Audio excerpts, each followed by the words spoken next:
Good morning, ladies and gentlemen. We are back. We are back with another live stream. So yesterday I was lacking a little bit because I overslept yesterday, but not gonna let that break momentum. So we're back now. Yeah, we're back. This is the time. It's again a bit late, but it's Friday and ready to grind. I'm not working today, so I can go for a bit longer. And do probably an hour and a half to 2 hours of keyboard practice, and then yeah, hour reading and hour trading, or hour and a half reading, hour and a half trading, something like that. Maybe I'll do an hour and a half each. That's 4.5 hours. S- Yes, now that'll give me just till after 10. Work till 10 o'clock, so I'll work for like 6 hours and 20 minutes. It's currently 26. I'm gonna work till 10 o'clock. I think uh, do trading for an hour and a half, keyboard for an hour and a half, that's 3 hours. And then read for an hour, which is 4 hours. Everything else in between, like making coffee, doing this, doing that, doing this, doing that. So, anyways, yeah, I'm gonna start. Let's get buzzing.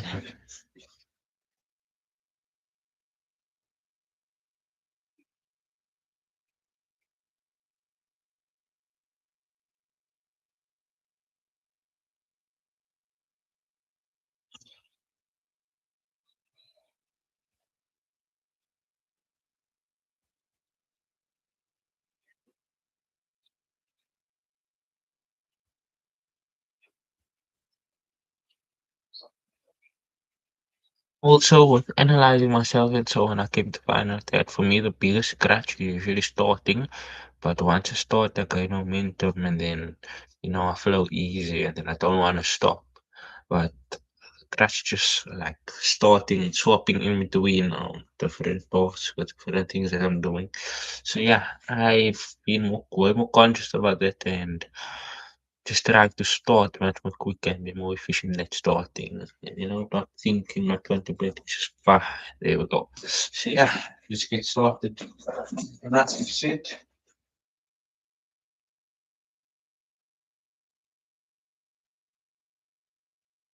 But off with my warm-ups, 10 minutes, finger training, body.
Lifestyle.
Oh, I was thinking so.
Do what's wrong?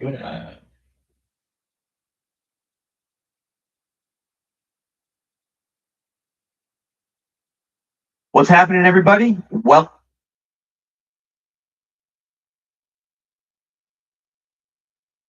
to week two of the Pentatonic Boot Camp. Hope you survived week one. I guess you did because you're here.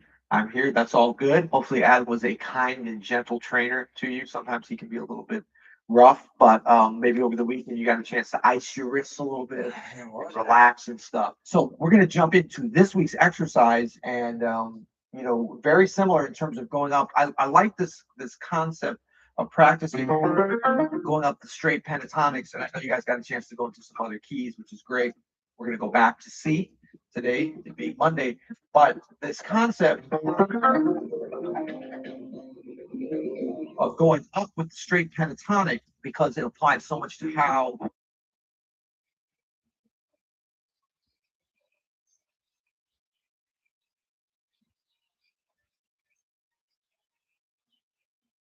much of how we actually end up playing. Uh, Not to say that down straight also, but not as often. So, just a little refresher from last week. It's all about getting those shapes to be able to get those movement in line with, and that's going to align with whatever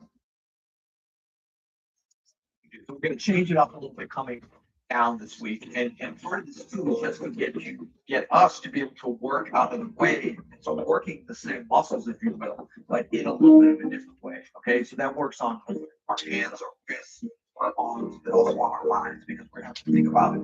It's the same pattern, depends the minor pentatonic.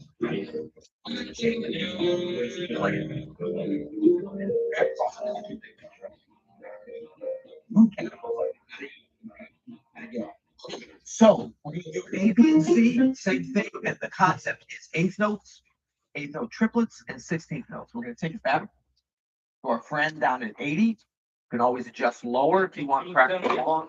A little notation there, or faster. But let's start at 80, even if this is easy stuff for you. Okay. So we're going to go 1, 2, 3, 4. Look out at the start. Remember your breathing. Fingerings. Look out at the start. Remember your breathing. Okay. Watch the fingerings.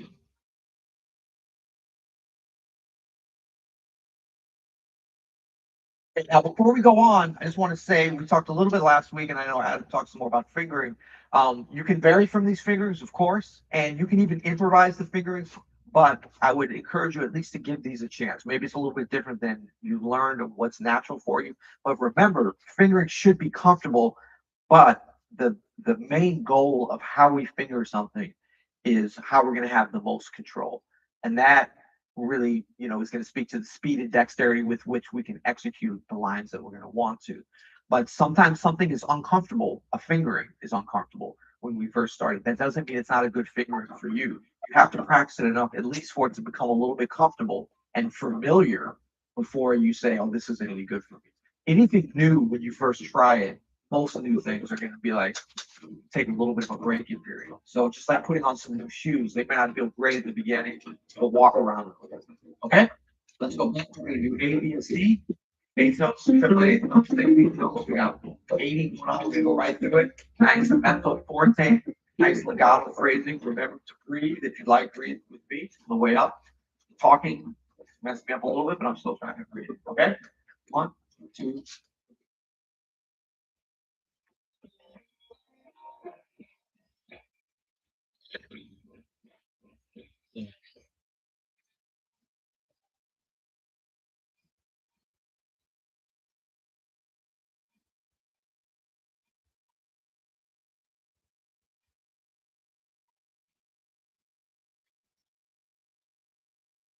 Out,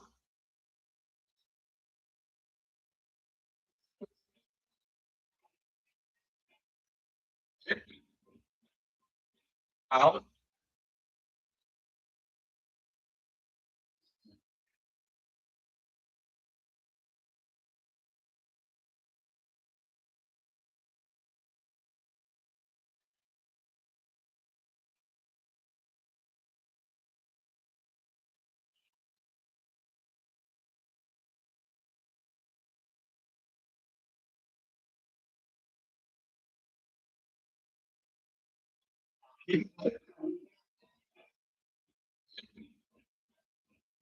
Out.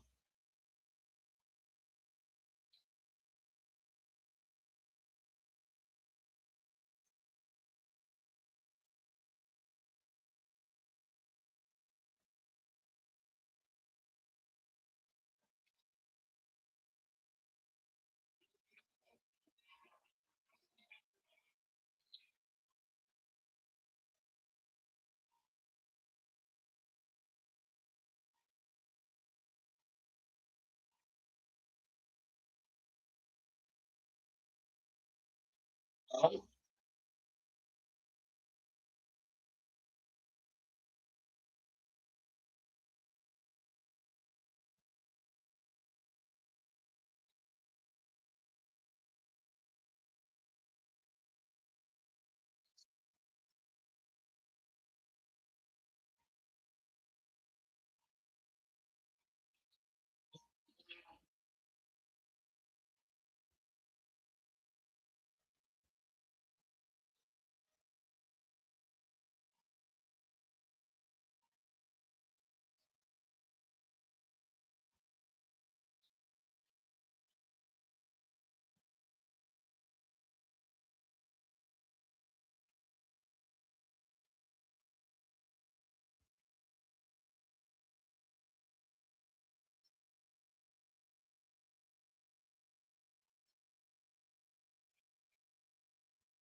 Basically, we have more complicated for keeping this live, nothing violent. Okay, uh, what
This makes perfect. Like breathe with me on the way up.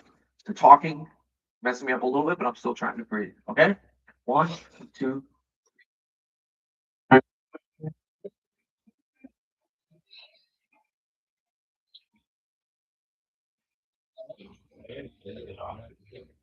Breathing. Remember to breathe. If you'd like, breathe with me on the way up. The talking messing me up a little bit, but I'm still trying to breathe. Okay? One, two.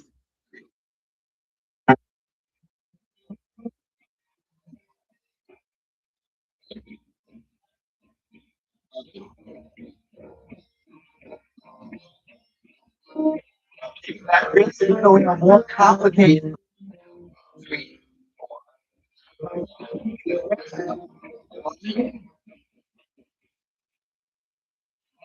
That makes it going more complicated.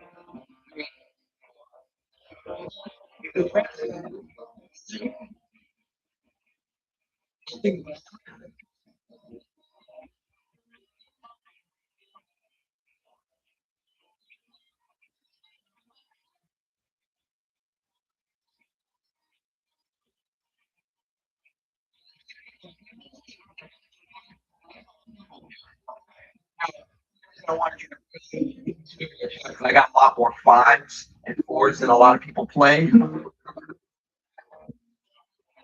Like skills with all three fingers. The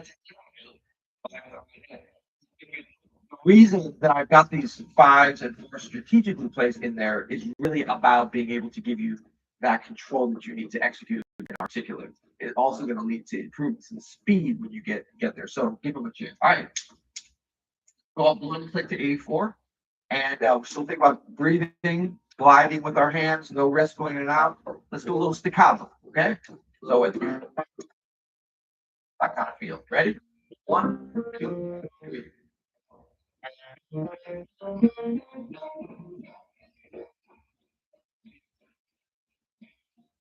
Make sure you're right with the metronome.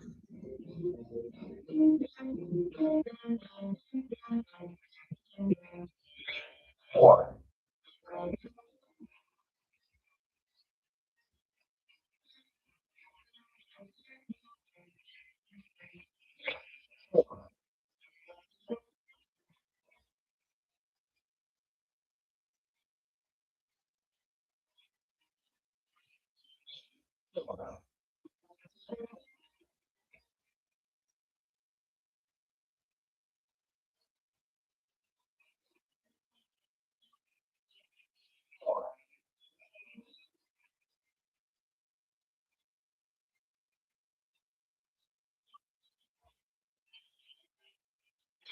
Same thing, staccato again. I want to do an accent at the beginning of every beat.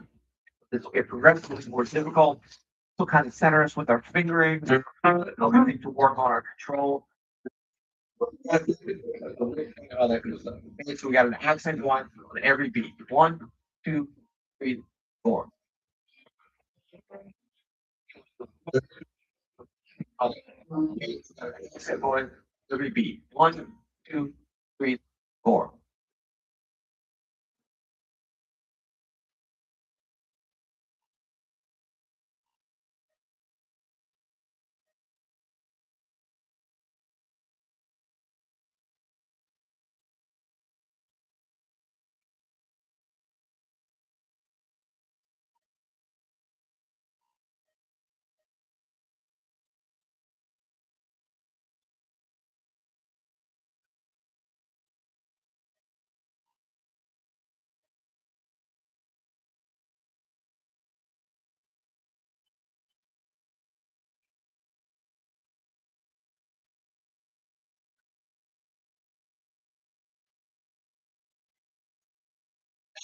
See what that did in terms of aligning with with the tempo, with the tone. That's part of what accents do. So we're gonna do the same thing now, and still working on control, always about the control. We're gonna work on some syncopation with our accents. So on the eighth notes, we're gonna be on the upbeat. It'll be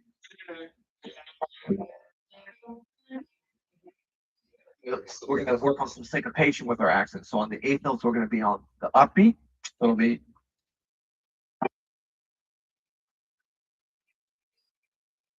replacing it, controlling it. The triplet, it's gonna be on the first upbeat triplet. Okay. On the 16th notes, it's gonna be on the upbeat, so it'll be the third 16th note.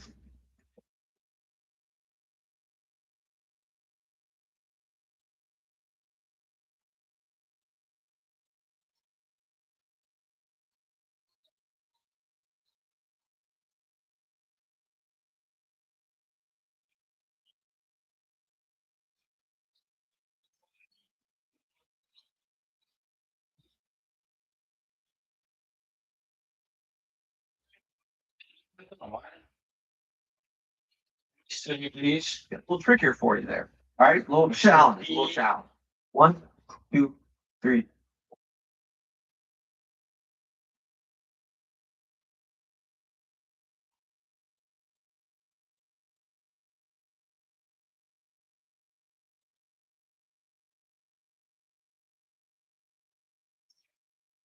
here for you there. All right, little challenge, little challenge.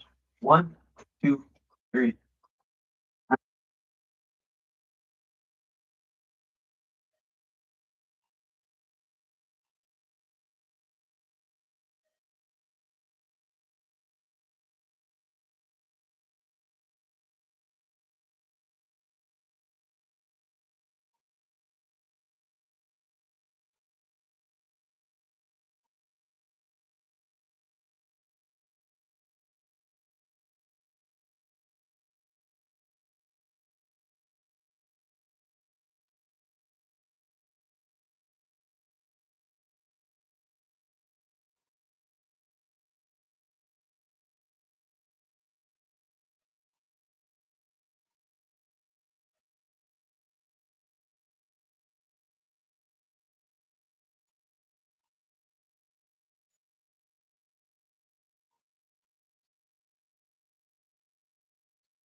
Yeah, so try it again.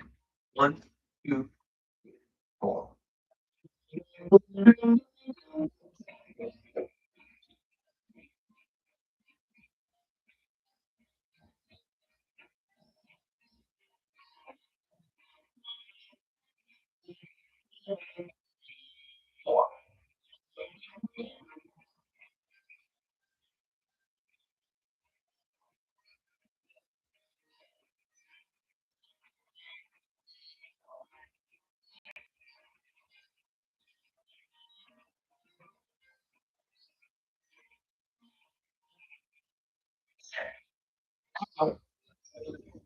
That's okay.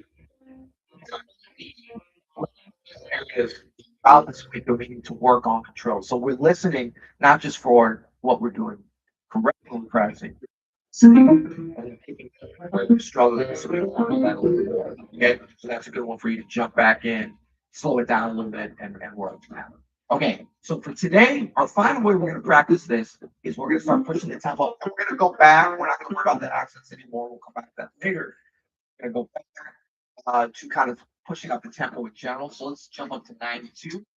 Nice legato, kind of be free with the dynamics, kind of let it go wherever you want it to go. It'll probably inevitably build up like we've been doing it coming down. Won't always do musical, but really focusing on that beat, make sure we're aligned with that so that as we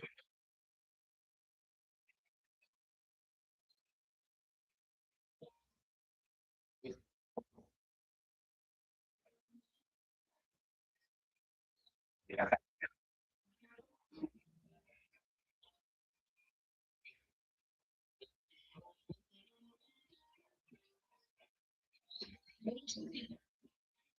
yeah,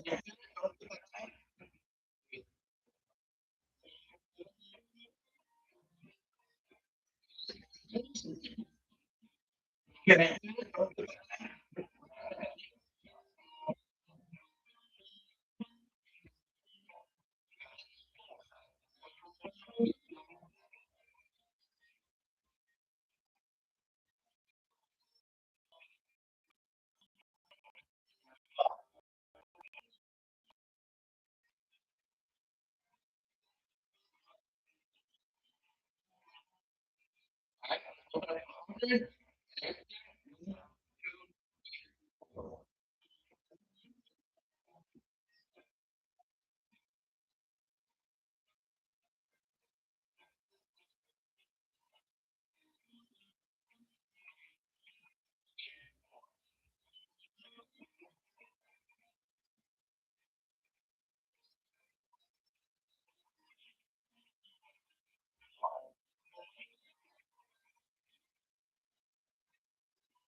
watch out transitions. Make sure when we go from eighth notes, triplets, we don't miss a beat. Pun intended. Three, four. Pun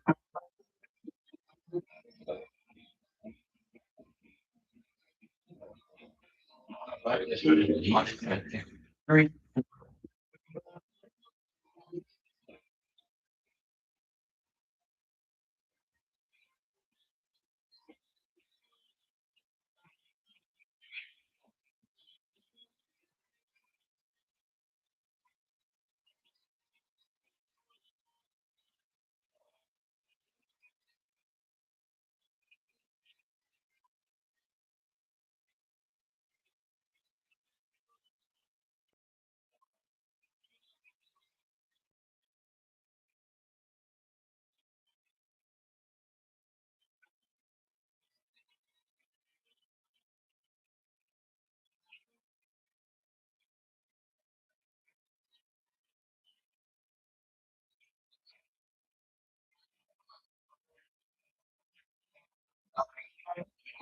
16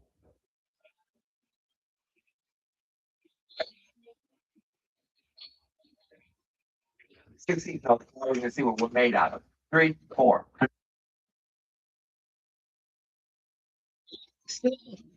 Hands up, thinking about where we're going. Four.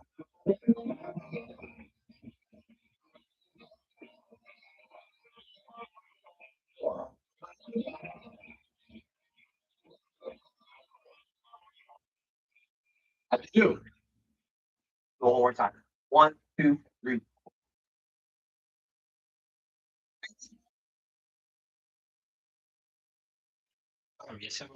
Go one more time. One, two, three, four.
Inmiddels overgehouden. We jumped in a minute though, but we still looking over.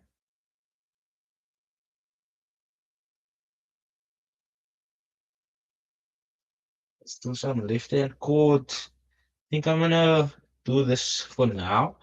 I'm gonna do while I'm doing pentatonic scales practice. I'm gonna do that, and then I'm gonna practice new or like left hand chords also. No, but I don't want left hand chords. I want like beautiful chords, like the D. Right now, D major, 9 and 5. I think sounds nice. Something nice.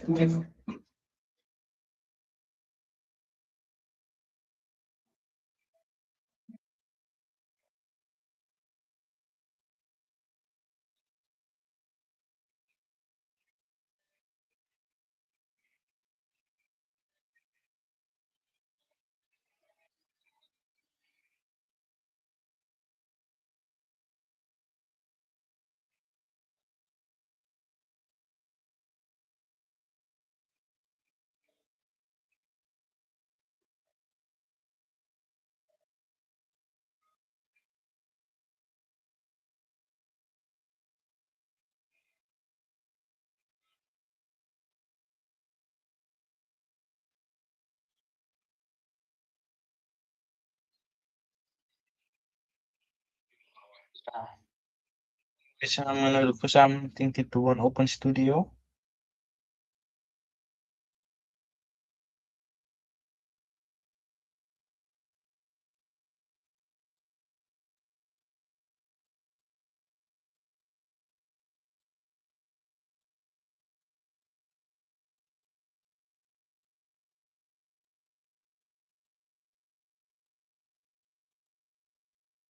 Everyone, Genius Chord warm-ups. My name's Adam Manis. This is my brand new course. I started creating very short videos on some very focused warm-ups just a few months ago, and they've become so popular that I have made the course, going on a deeper dive, explaining why they work so well, and taking it through all 12 keys. So that's exactly what we're going to be doing in this course. We are practicing together. We're going to be taking 12 really, really clever, really, really helpful warm-ups, chordal warm-ups through all 12 keys together. You're going to play with me. There's a bunch of things that we're going to get out of this. The reason why we call these genius chord warm-ups is because they're very smart. They don't just work on one thing at a time. In fact, oftentimes each simple warm-up is working on several things at once, and you can just play them for how good they sound as well. But they're meant to actually get some muscle memory into your hands for some very functional, very practical purposes. Anytime that we're playing any tune based on what we call functional harmony, meaning diatonic harmony, meaning we're playing a tune that's in the key of C. It's based off of the 7 notes that are in the C major scale. So here, if we look at our top line here, these are the diatonic seventh chords in, say, the key of C. The 1, the 2, the 3, the 4, the 5, the 6, and the 7. Almost all of our warm-ups are based off of this series of chords and how to get there. There are 3 ways to get to each one of these diatonic seventh chords. There's the secondary dominant, there's the tritone substitution, and there's what we call the open studio move. Or on all 3 of those in just a minute. So this course, excuse me, is based off of a very simple concept of taking mostly 4 or 5 part harmony up this series of diatonic seventh chords in different ways of getting there can put muscle memory into our hands and our musical minds so that when we are faced with these approaches in tunes, which we are all the time, that we have really great sounding voice leading to go with these approaches. And so that's really what this course is all about. It's about voice leading. It's about working on things like voice leading, like substitutions, like approaches within the context of functional harmony. Let's talk a little bit more about our 3 different ways to get to diatonic seventh chords. So you notice in our secondary dominant, we're going from the 1 to the 2.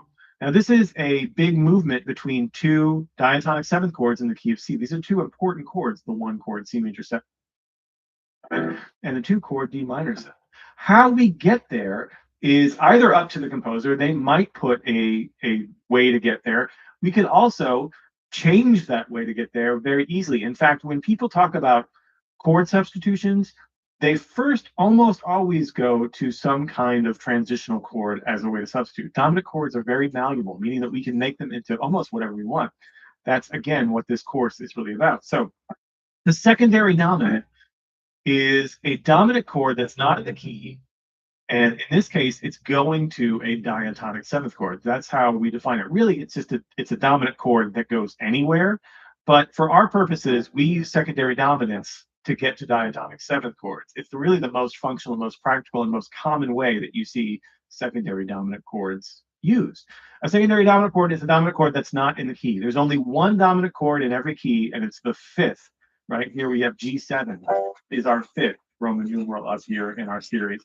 So if it's not the 5th of the key that you're in, it is a secondary dominant. You might notice then that a secondary dominant is going to have a note that is not in, or maybe several notes that are not in the home key. In this case, our A dominant 7 has this C sharp. Now this C sharp, of course, is not in the key of C. It's not one of the 7 notes in the key of C.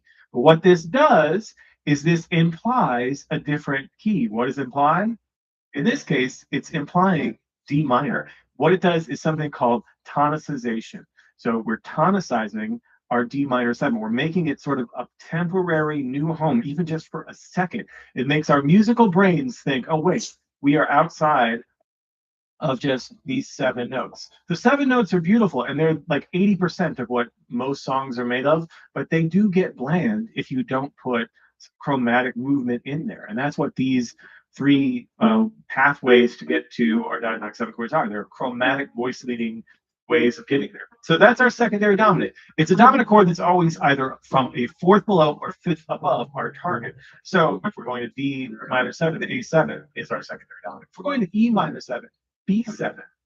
We're going to F major 7, C7 is our secondary dominant. If we're going to G7, D7, right? Always from 4th dominant. If we're going to E minor 7, B7. We're going to F major 7, C7. is our secondary dominant. If we're going to G7, D7, right? Always from fourth below or fifth above. That is the definition of how we are defining our secondary dominant for this purpose. The other flip side of this is the tritone substitution, and it's literally the flip side. So we look at our A7, right? A tritone away from A is E flat, right? It is three whole steps away. That's a tritone, three whole tones away. And it leads right to our diatonic seventh chord of D minor 7, just beautifully.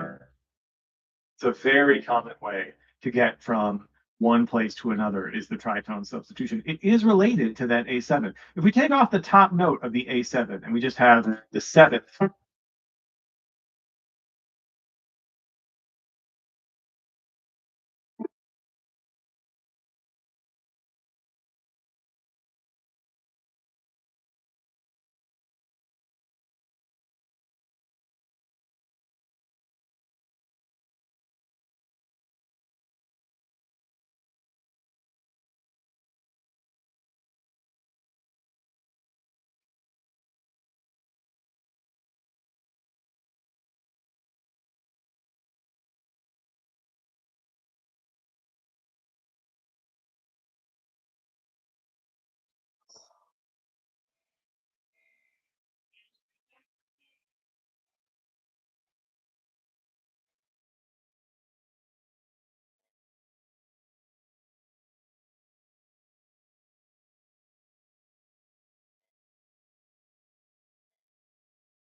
of A7G and the third of A7 C sharp. And now we move that root of tritone away.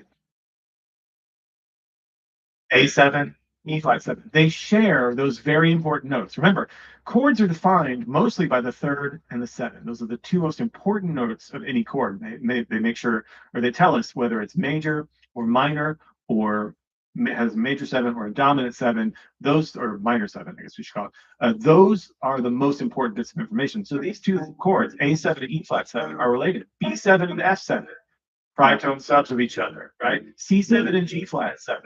So if we're going from C major 7 to D minor 7, we use E flat 9. I just added the 9 there because it's good voice leading.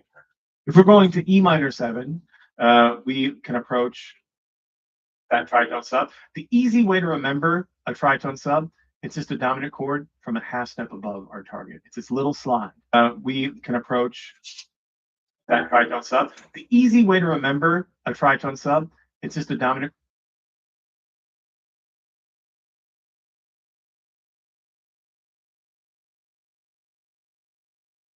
chord from a half step above our target. It's this little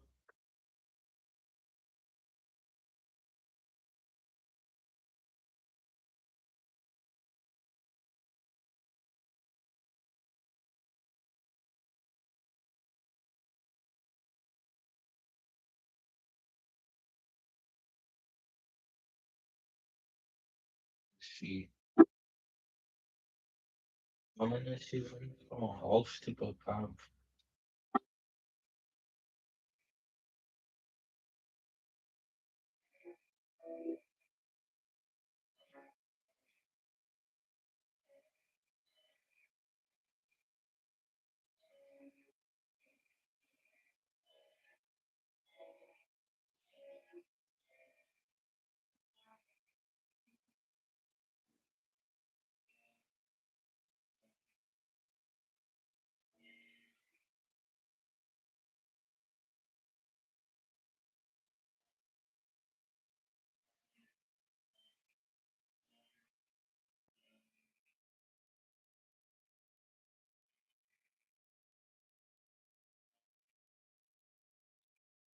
Slide. Half step above. It's always a half step above. Going to F, just a half step above using the dominant chord.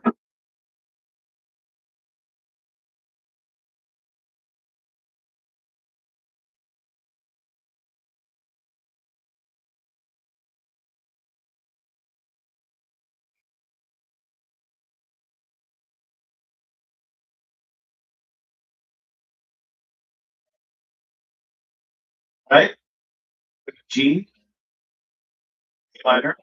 The other way that we're getting there is a bit of a modern way to get there. It's kind of unusual, and it's kind of our own thing here at Open Studio, which happened from, like all good things, kind of a mistake. So there's this chord that the band Steely Dan coined the moo chord, and it's a triad with an added nine. So like a C major, and you add the nine or the two, you could call it. Add two, you add that D natural, right? And so we love this chord. It sounds great. I often use it with a third in the bass.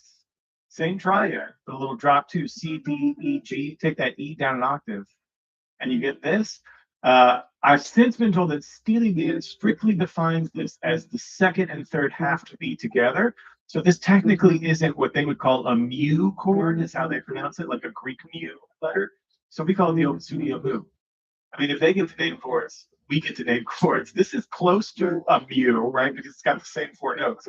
It's just got that third in the bass. So we're calling this the OS middle. Because we can do whatever we want. Everybody's making it up as they go anyway, right? So I love this chord. I think it's an honor to share this tradition of Steely Dan. I'm happy to point it. You know, it comes from this kind of thing. That's the Open Studio move. I'm happy to coin it. You know, it comes from this kind of thing.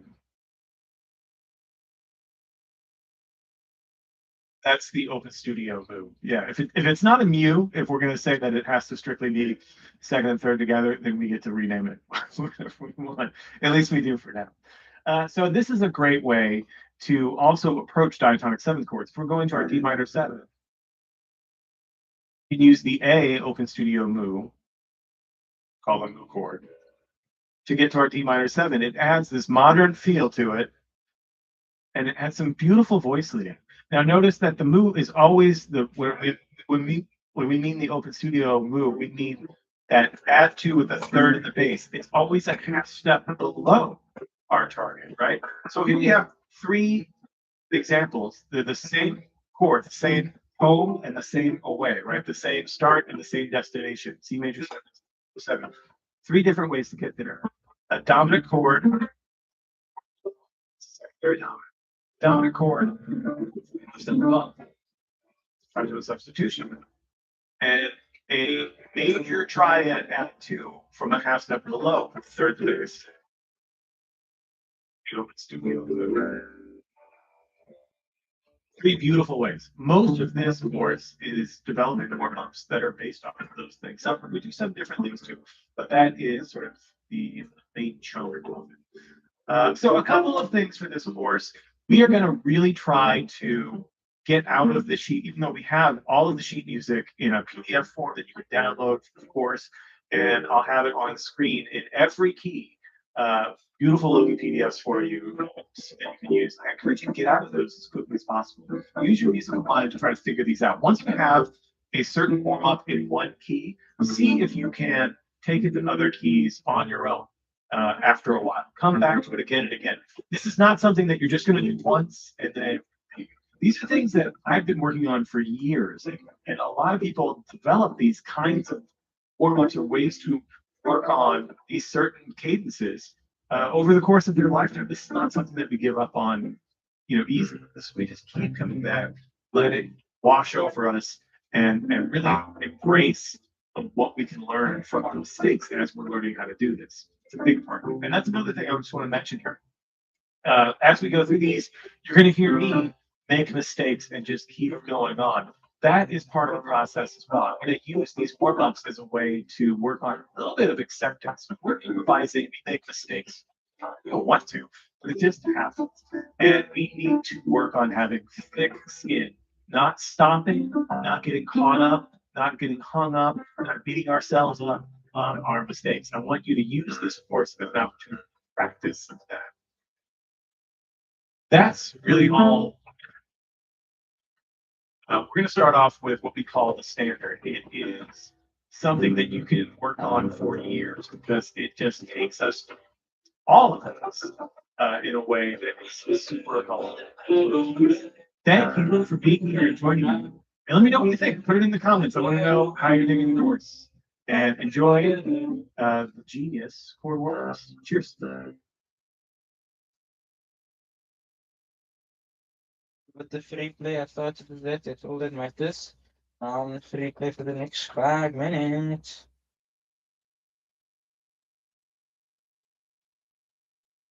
Go for 3, 6, 2, 5, 1.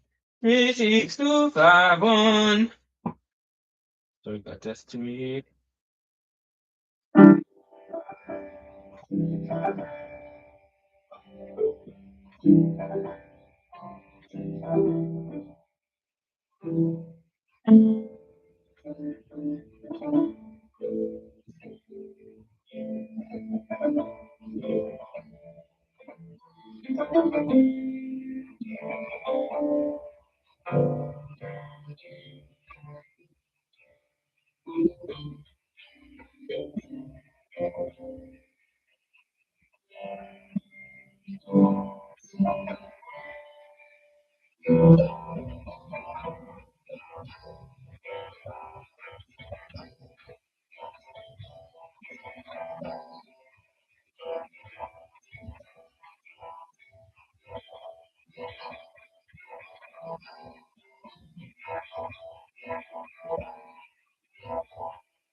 Sì,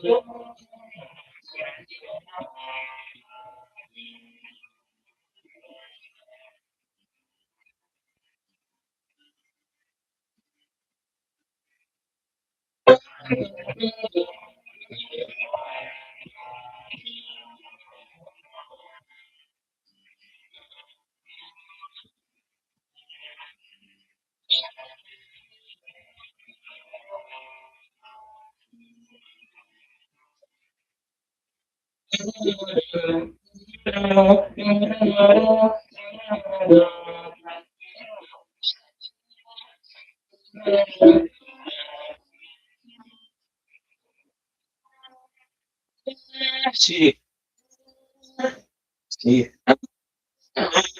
sì, sì, sì, sì, sì.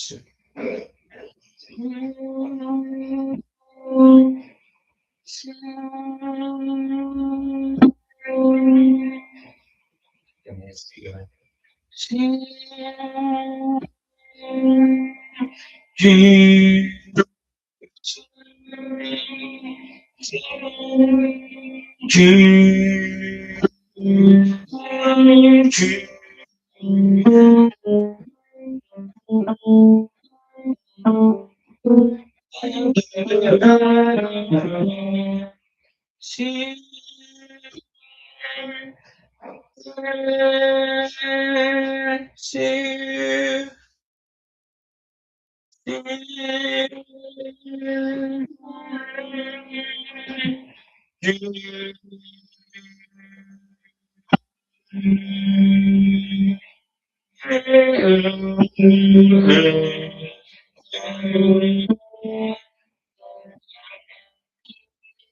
Sì. Sì.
Guys, guys, guys, guys, guys, guys, guys, guys, guys, it's now, it's now, now, 20 past 7. What time did I start? I think I started like, I can't remember. But now I've been busy for like an hour and 40 minutes, something like that. What time did I start? I started. No, I started, yeah, 22 6. So 22 7, 20, yeah, hour and 40 minutes. So I think I'm gonna try and start again 7:30. I'm just going to make me coffee and then I'm gonna read 7:30 till 8:30. Can't read 7:30 till 8:30. 7:30 till 9 o'clock, 9 till 10 maybe. Then at 1 hour 43, I think I've done 4 hours. Struggling now with my laptop. Please not today laptop, that's all I'm asking you.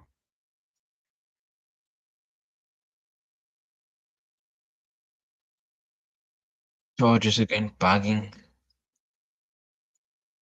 Please not today. Actually getting something going for myself today. Please let me. Please man. Just work. Bro, it's not that deep. Like can literally just work.